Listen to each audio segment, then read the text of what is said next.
Her brother's fist still throbbed against my jaw when the ultimatum landed. Apologize or leave. Everyone watched the bonfire, pretending not to hear. Even she, my wife, studied her wine like it held answers. I wiped blood from my lip, tasted smoke and contempt, felt my pulse settle into calculation. No apology, just a decision.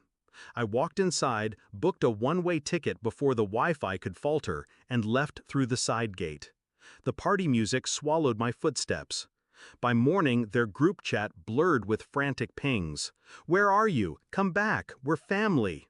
I powered down the phone at 30,000 feet, the ridgeline shrinking beneath the wing. Too late. 3 weeks earlier, I'd noticed whispers trade places with smiles. Private jokes clutched like contraband whenever I entered a room. Her sister called me paranoid. Her father called it stress. But stress doesn't forge duplicate apartment keys or hide debit alerts at 2 a.m. I traced small things instead of confronting big ones. Coffee charges 2 towns over, lipstick on receipts she never wore, an unfamiliar ringtone she silenced too fast. Denial tried to bloom. I pruned it with spreadsheets. Money doesn't lie, only people do. The reunion was supposed to reset us, they said. Lakeside cabins, kumbaya, drunken toasts. Instead, the brother provoked. The cousins laughed. The sisters circled like sharks. I took the bait, words sharp, truths blurted. They chose sides, not mine. In the new city, I rented a studio overlooking freight tracks. Noise kept thoughts orderly. While they spammed voicemail, I audited our shared cloud.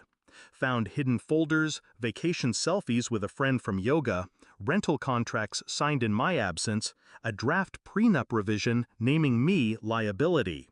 I hired a quiet investigator, not for revenge, for clarity. He confirmed the affair, traced shell companies funneling marital assets into an LLC under her maiden name. The family helped. Of course they did. Each discovery cooled me further. Steel poured into veins once warm. I opened a separate account, moved my paycheck, froze joint credit, and scheduled alerts on every property deed.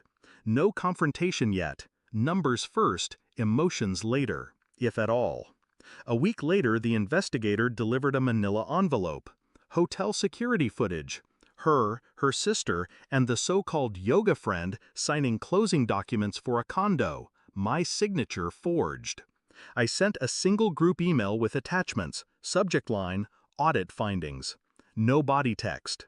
Silence carries farther than rage. 12 minutes later, the calls began anew, this time frantic, edges of words frayed. I answered none.